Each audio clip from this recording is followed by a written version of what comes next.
Thank you. Appreciate it. All right, y'all. Thank you for joining us. So this is part one of a 4-part series. Over the next 4 weeks, we're going to dive into the concept of longevity and some things that we really want to hit on, that we want to focus on from a physical therapist perspective. So my name is Dr. Dustin Jones. I'm a physical therapist.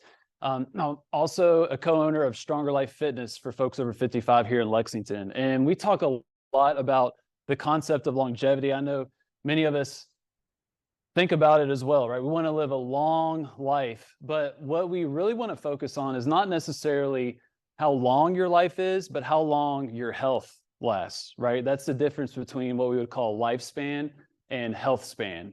And that's what we're really going to be focused on. Oftentimes, when you do focus on optimizing your health over a longer period of time, you do live a longer life, but we want to maximize the quality of the years that we have on this earth. And so today, what we're really going to be focused on is strength.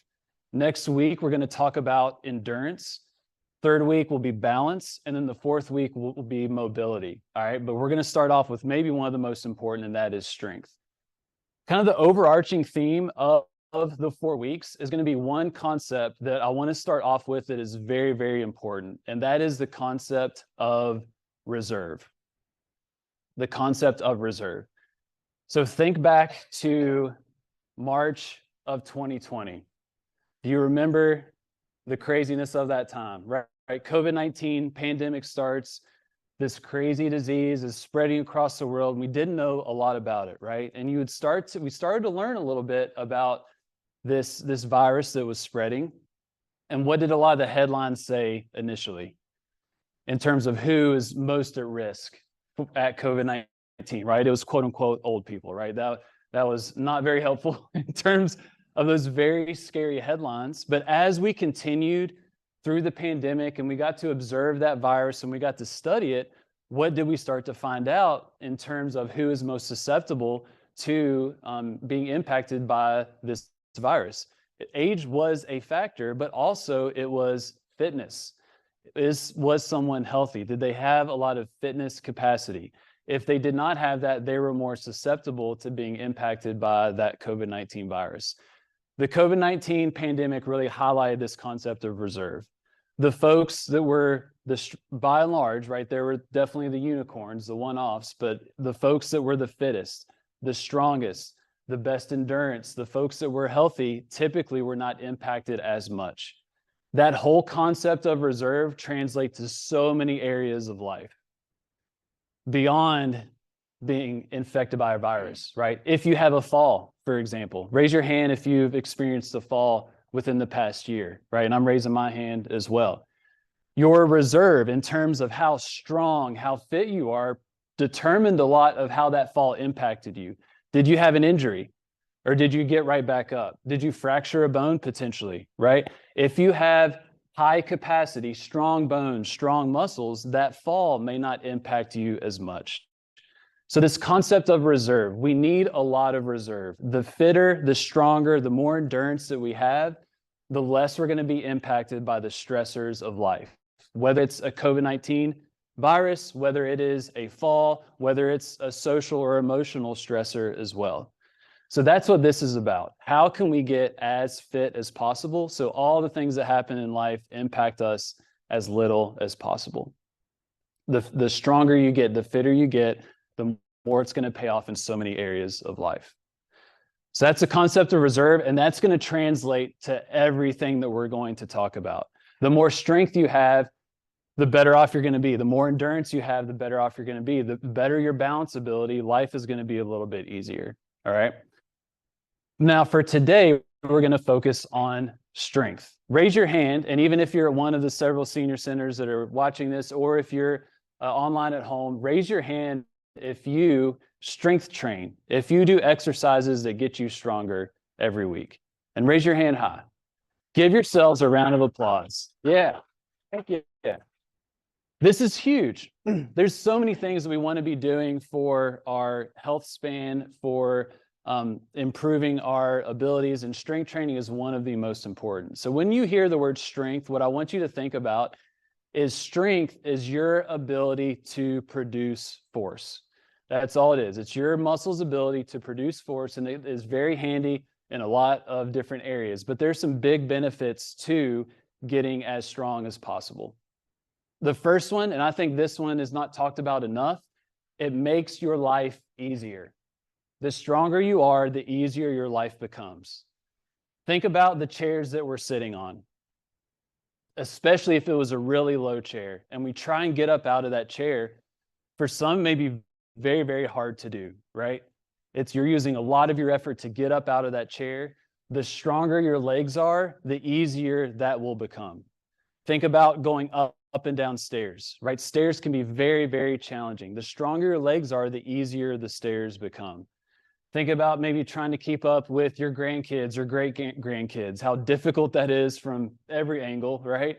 But the stronger you are, the easier that is going to become. If you get as strong as possible, the rest of your life will get easier.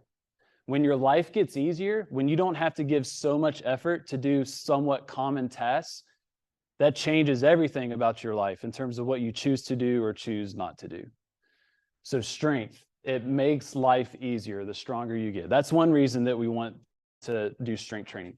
The second one is that it improves the health of your muscles, but it also improves the health of your bones. So who in here has potentially heard of the term osteoporosis or osteopenia? That is referred to low levels of bone mineral density. It's a relatively common, diagnosis, but there's a lot of things that we can do about that diagnosis. And what we can do is stress our body, our muscles, but our bones as well with strength training. And just like your muscles will get stronger, your bones will as well. We've experienced folks go from osteoporosis, improving over to osteopenia, and even folks going from osteopenia to normal bone density through the help of some medications, but resistance training, strength training. It's good for your muscles, but it's also good for your bones. So that's the second one. It makes life easier. It's good for your bones. The third one, and a real big one, is it has huge implications on your metabolism, but in particular, blood sugar levels. Think about someone that you may know, or maybe yourself, that does have to regulate their blood sugar, check their blood sugar regularly. If you have a diagnosis of something like diabetes, for example, where you have to be very aware of your blood sugar levels, your muscles love to use sugar.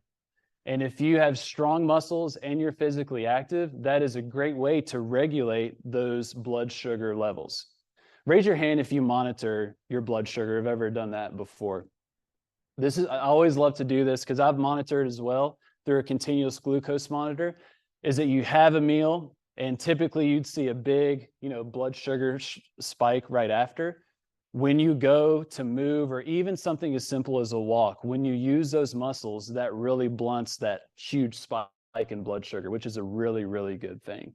So your muscles will use that sugar that's in your blood, and that's a really, really good thing to do. That's one of the many reasons to do strength training. Then the last one, and one of the most important, is that the stronger you are, by and large, the less likely you are to have a fall. Falls are multifactorial. I mean, there's so many reasons that one can experience a fall. But if you have strong muscles, and when you go to try and regain your balance, and you have the strength to take that step, for example, and to maintain your balance, you may have prevented a fall. And then think back to the stronger bones, the stronger muscles. If you do have a fall, you may have a little bit more padding or stronger bones that can handle that impact. So it can help with reducing your risk of falls, but it can also reduce the likelihood of you having an injurious fall where you're getting hurt during a fall. I could keep going on and on and on for the reasons that you want to strength train, but those are some of the big ones. I think by and large, when we've talked about exercise, historically, we've talked a lot about aerobic training or endurance training, right? I'm going to go walk for long distances, or I'm going to hop on an elliptical or a bike or something along those lines. We'll get into this next week a little bit more. That stuff is really important. But what the research is showing now is that the folks that maintain their health for the longest period of time, They don't necessarily have the best endurance per se, but they are strong. Stronger people typically do a lot better for a longer period of time. So this is why we're starting with strength. We're going to prioritize strength over everything else, which may be counterintuitive to what you've historically been told. But that's what the research is really saying now. So tons of benefits behind strength. Hopefully we have enough reasons to want to incorporate that. Now, let's talk about some very practical principles that you want to focus on when you are trying to get stronger. And many of y'all may be doing this. If you raise your hand and you're doing strength training, hopefully you're doing some of these things. But I want you to focus on these 3 to 4 key principles. And I'm going to be sharing a resource with y'all after this. You'll be getting an email from AARP that's going to have this outlined. But the first one, and probably the most important one when we're trying to get stronger, is that the exercises that we do are difficult. It sounds silly, right? It sounds simple that we want these to be hard. But what we often see is when people are strength training and they're going to do their exercise, that it's not necessarily challenging. If me as a physical therapist say, I want you to do 3 sets of 10 of an exercise, and you could knock out 30 in a row without having to take any rest, that exercise is too easy, and thus you're not getting the maximum benefit. It needs to be difficult. We can do that in different ways of adding weight, holding something like a dumbbell, using bands. We have all kinds of options to make the exercise harder, but the intensity is what we would call it, but the difficulty of that exercise is really important. It needs to be challenging, it needs to be hard. The next thing is that a minimum, and I repeat, this is a bare minimum of how many times you should strength train per week is 2. So think about your own exercise routine. How often are you challenging those muscles intentionally throughout the week? 2 is now considered to be the minimum. And for many folks, more is better. Not out the gate though, right? If you started strength training, 5 days a week and you're not used to doing that type of stuff, you're going to be pretty sore, right? Starting off 2 times a week is a great place to start, but we don't want to stop there. So a minimum of 2 days a week. It needs to be difficult, hard, and you need to do it at least 2 times a week. And then last, and one of the most practical things you can do is whatever exercises you do that you want to get stronger, you want to mimic common activities in daily life. And we're going to give you some examples of this. We will call these functional exercises, things that look like stuff that you're already going to do. So if you are able to, whether you're at home or a senior center, I want you to go ahead and stand up out of your chair.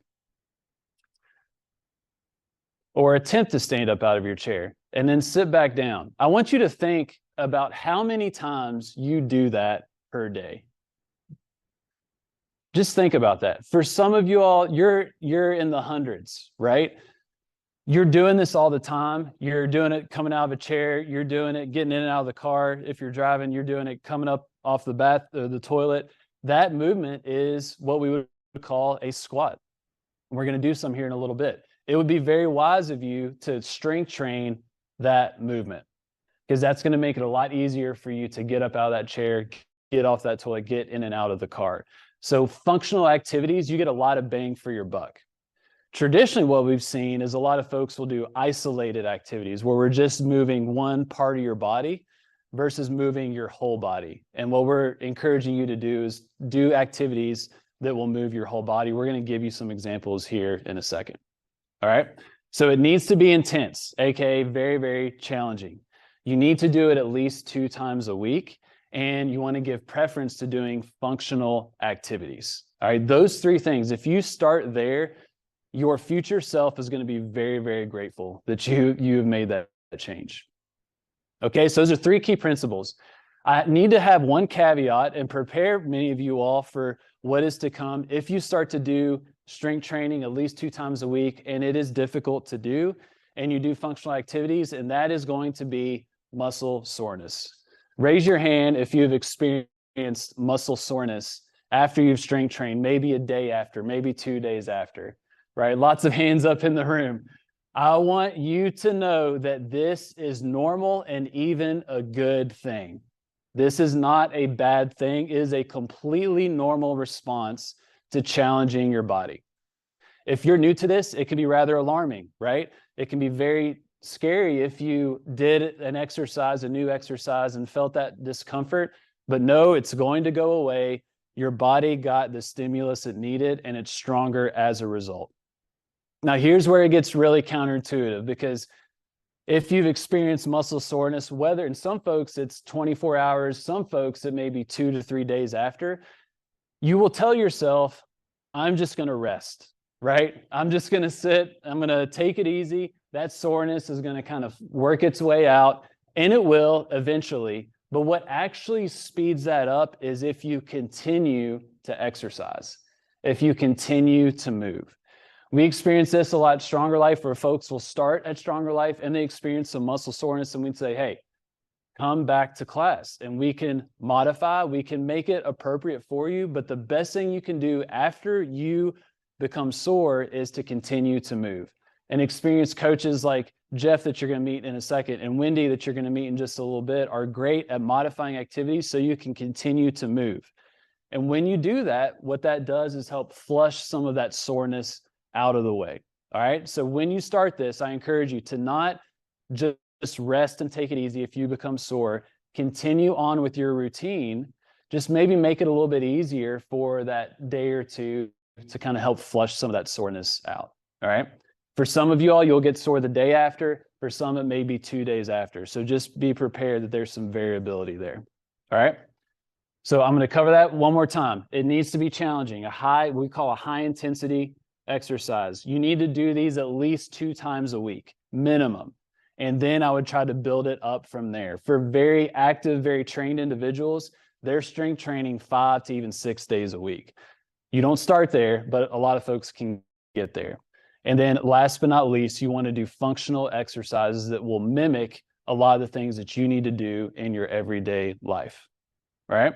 So now what we're going to do is kind of take some of these principles and use them with a few different movements so you have some ideas. So I'm going to be joined by Jeff and Wendy. So Dr. Jeff Musgrave is a physical therapist as well with StrongerLife, and Wendy Jett is here at the Lexington Senior Center. She basically runs this place and teaches all the exercise class. She's a big celebrity around these parts. So they're going to be helping me out here, and we're going to represent different levels of ability. So I'm going to be a standing option. So for those that are comfortable standing without upper extremity support, I want you to watch me. Wendy is going to be doing standing options, but using hand support. So using the chair to be able to balance. If you're in that situation, you're going to watch Wendy. And then if you want to stay in your chair for these, you're going to watch Jeff. All right. So here's what we're going to do. I'm going to show you 3 exercises that would be really, really good to do on a regular basis. These are all lower extremity focus. For our time here, I wanted to focus on the legs. Don't take this as you ignore strengthening your arms. They are very, very important, as we all know, but we're going to focus on the legs today. We're going to do each exercise for about 8 reps, and we're going to do 3 sets of that. I'm going to talk you through all this, but the first one that we're going to do is going to be a squat. All right. So for the standing option, I'm going to show you what that looks like. You're going to stand with your feet about shoulder width apart, maybe a little bit more. If you are going to do a standing option, you can go ahead and stand up. My feet are about shoulder width apart and my toes are pointed out a little bit. I'm going to think about sitting my butt down between my feet, and I'm looking straight ahead. As I do that, my arms are going to come out and I'm going to stand up. Your feet want to be outside your shoulders. If you want support, Wendy's going to do the same thing, but she's going to have her hands on the chair. Do a couple for me, please, if you don't mind. So just upper extremity support. Chair, countertop, whatever it may be. If you're in a chair, watch Jeff. He's going to do what we would call a long arc quad on both sides, and then he's going to attempt to come up to stand, where he's going to shift his weight. And if you got some arm rests, that would be great to push up. So that'd be considered 1. What we're going to do now is we're going to do 8 squats in a row. All right. You can let your butt come down to your chair if you're standing, or if you want more of a challenge, step a little bit in front and try and go below the chair if you can. All right. Let's do these together. We're going to do 8 squats. Ready and go. That's 1, 2, 3. And you're trying to get your butt as low as you can. I got 6. We'll do 2 more. 7 and 8. You can sit and rest for a little bit. We're going to get up in just a second. So we're resting right now. I'm going to show you a couple things. One is if you had knee pain, right? If you got down to a certain point and your knees hurt a little bit, go down as far as you're able to, right where that pain comes on board, where you feel it, and then come out of it. So it may look like this, a partial range of motion squat. That's perfectly fine. And what we find is the more you kind of go to that limit, the easier it becomes and the deeper you can get over time. All right. Now, if those 8 felt easy, how can we make it harder? We can use something like a dumbbell or some type of heavy object at home where I can hold it in front of my chest and then go down. I can also do something else, and I can make that exercise slower. All right. So go ahead and stand up. We're going to do our second set. All right. Now what I want you to do is go slow. I want you to follow me, mimic me as you sit down. Down and up. Down and up. That's 2. Down, up. 3. Good. 4.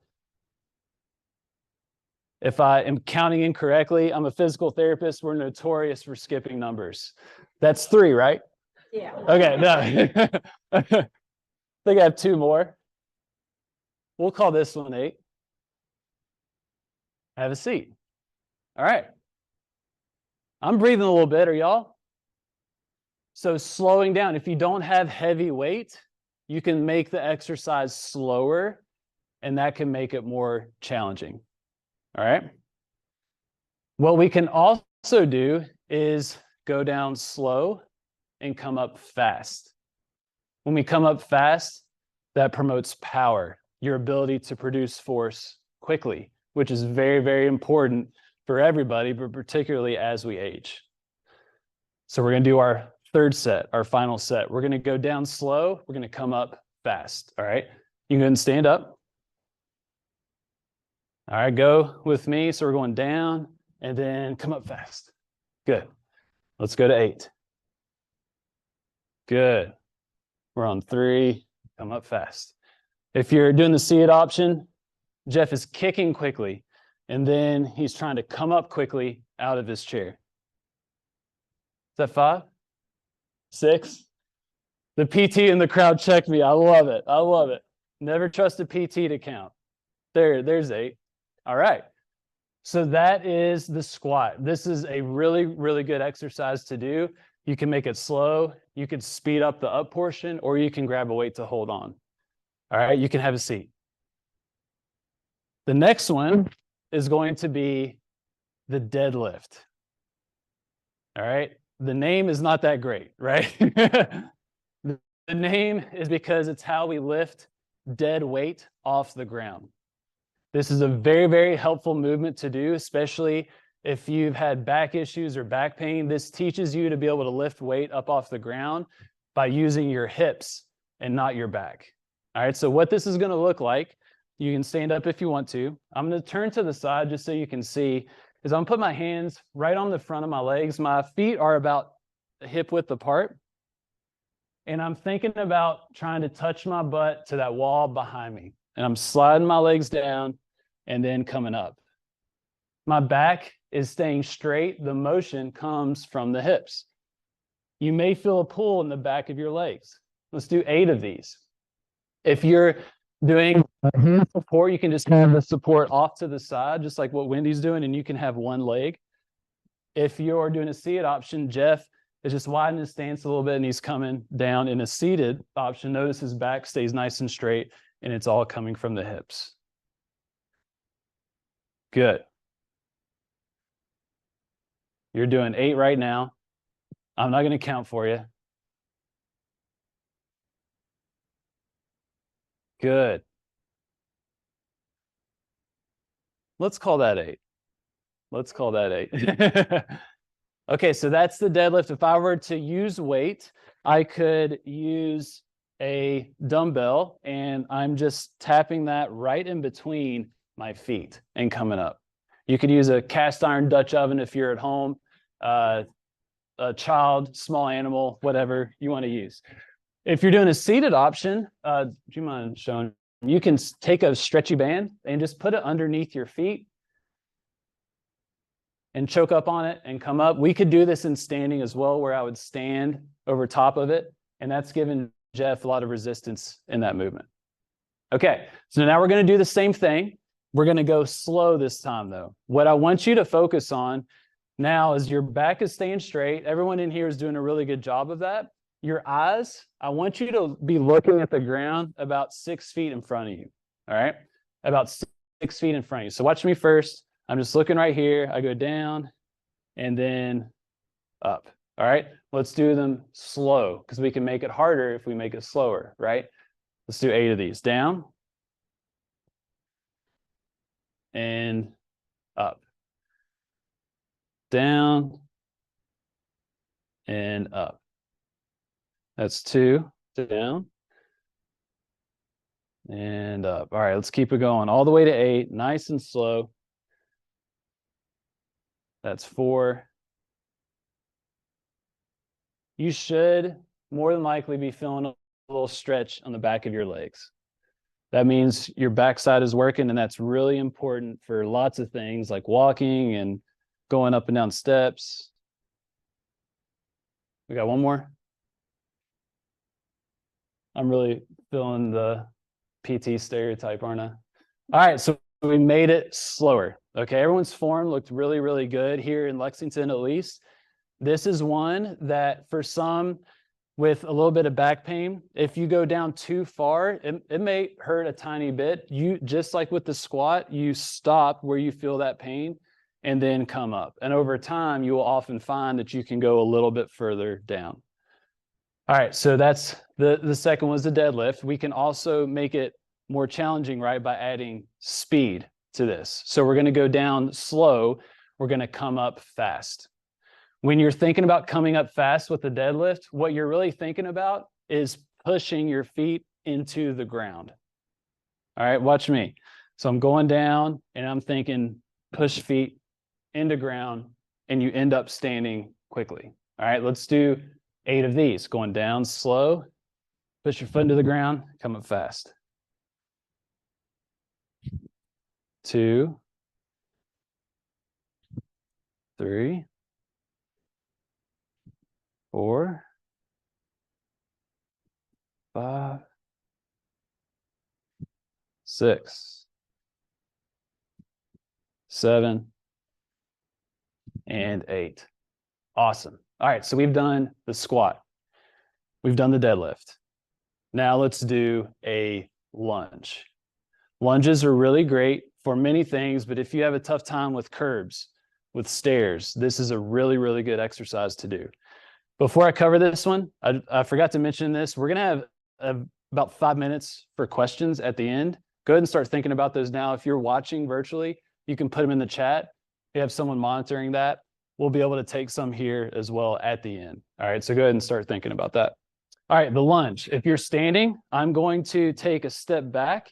When I do that, I want to make sure my feet are not close, but they are about shoulder width apart. That way, when I step back, I'm not walking the tightrope, but I've got some distance between my feet, which makes it a little more stable. I'm going to step back, and I let that back knee go down as far as I'm comfortable going, and then I'm just going to alternate. If I'm using the hand support, you just have your hand on a chair. If I'm in the chair, I'm going to get in that same stance and shift the weight to that front foot, and Jeff's getting a similar stimulus, all right? So I want you to do 8. We're going to do 8 total of this one, so 4 on each side. I'm going to go back with one leg, see how far I can get that knee, and then come up, and then do the other side. 2. Good. 3. Awesome. Keep looking forward. Keep that chest up high.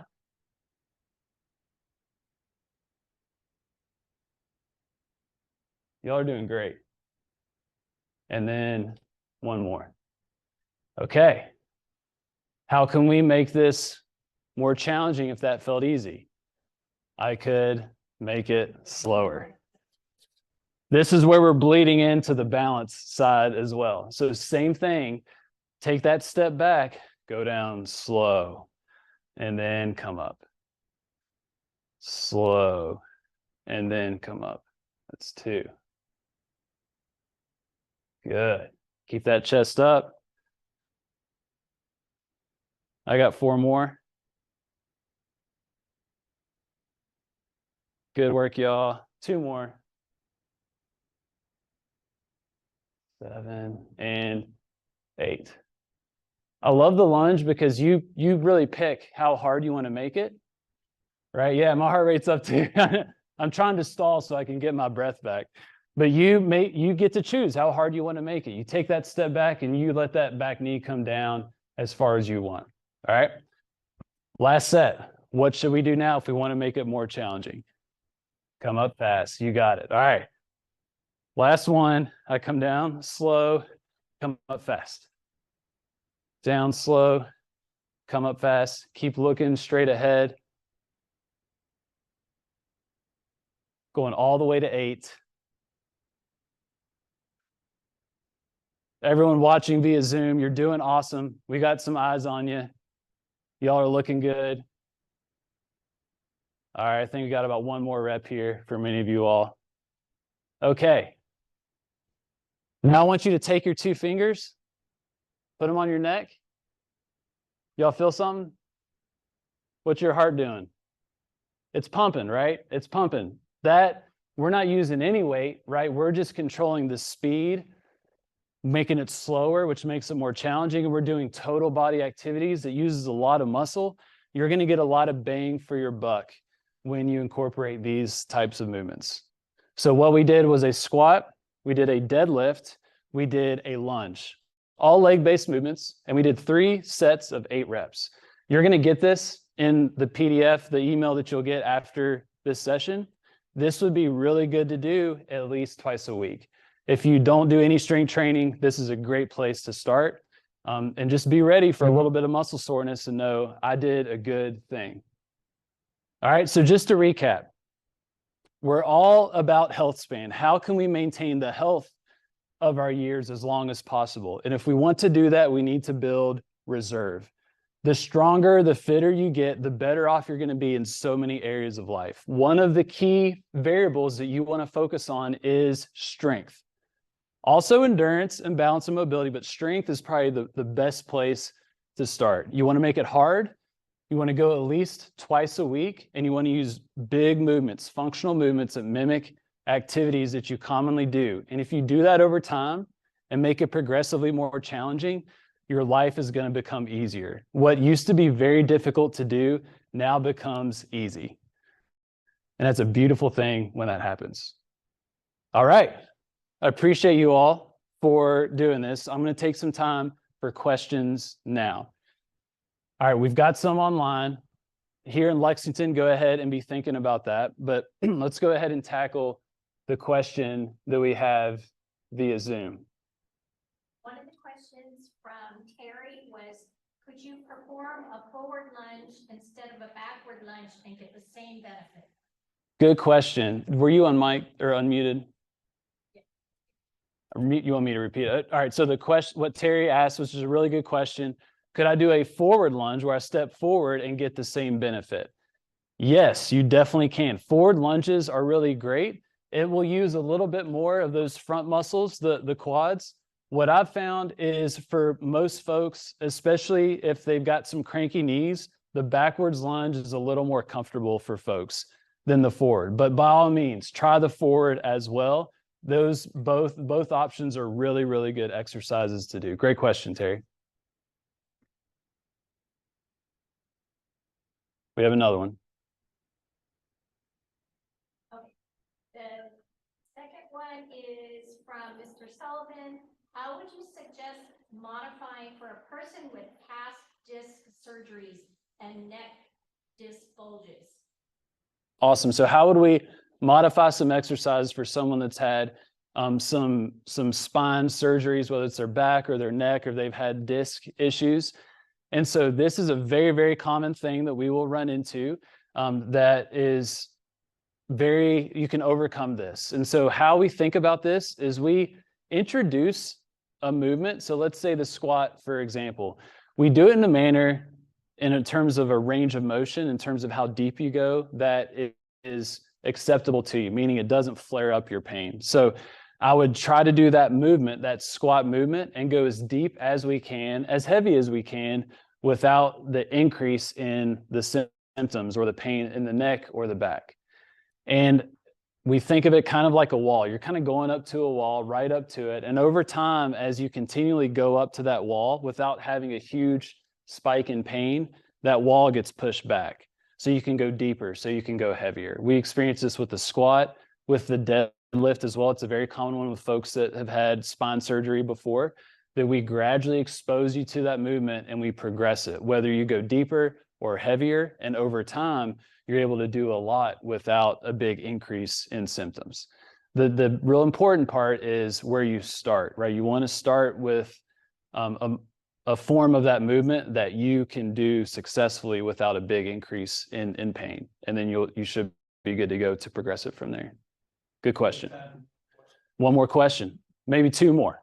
Could you form a forward lunge instead of a backward lunge and get the same benefit? Yeah, I got that one. Forward lunge, backward lunge, both are awesome. Yep. The deadlift, is your back flat? Yeah, so if you're doing the deadlift, is your back flat? That's what you're thinking, right? The big thing, and I think this is where a lot of folks will get confused. Let's say your back is not flat, right? Let's say you have what you would call thoracic kyphosis, where maybe your mid-back is rounded a little bit. All you need to focus on is whatever flat is for you. In the PT world, we would call this neutral, meaning whatever is straight for you, that when you go to hinge over with your hips, that the position of your back doesn't change. It's when we start to move our back under load is when we may potentially start to get some issues. So what we like to say is you get in your neutral or tall position and you just keep that, even if it may look like that. If I don't change out of that position, you can deadlift safely. All right, so whatever flat is for you, you just try and keep that as you're hinging over with that movement. Good question. Let's do two more and then we'll probably be good there. Yes. Sitting in the chair, are you back in your chair or on the edge of your chair? What position in the chair are you? Halfway, all the way back, or partway forward? Good question. So if you're in the chair, where should you be? Should you be all the way back? Should you be forward a little bit? The way we like to think about this is how much assistance may you need or support, right? So for some, scooting further back, they've got more of their body supported on that chair, and that'll be fine. But if you can scoot your butt to the edge, that's going to probably be a little more challenging. Not as much of your body is supported. That's going to make it a little bit more challenging. So I would say the further out you are, the more challenging it will be. So it'll be based on the person. Good question. Awesome. And then last question over here. When is the best time to do the exercise, particularly if you are diabetic? Good question. When is the best time to do the exercise, particularly if you have a diagnosis of diabetes? And I would say I would use exercise as a tool to help lower your blood sugar. So just like if you take medication or even take insulin, you know when you use insulin, right? You're going to eat, and then you're probably going to check your blood sugar, and you're probably going to hit you up with a dose of insulin. View exercise is kind of the same way. It can lower that blood sugar response. So after a meal, but enough to where you don't have some stomach issues, right? It's not too fun to eat a big meal and then go work out real hard, but you can use it afterwards to help lower that spike in blood sugar. Question, good question. But even regardless of the diagnosis, anytime that you are willing to exercise is a good one. We'll just leave it at that. Awesome. Well, thank you all for the questions, whether it's here in Lexington or on Zoom. So we're just getting started. So this is week 1 of 4. All right. We've laid the foundation of the concept of reserve and how that applies to strength. Next week, we're going to talk about endurance, the importance of endurance, and then how we can practically work and build our endurance at home. And we'll do another example of a routine that you could do next week. All right. Once again, the recordings are going to be emailed to you afterwards, and you're going to get a PDF resource that covers a lot of what we talked about today in your email, and that'll be coming from AARP. Awesome. Big shout out to Jeff and Wendy for helping out. Thank you all for coming. We'll see y'all next week.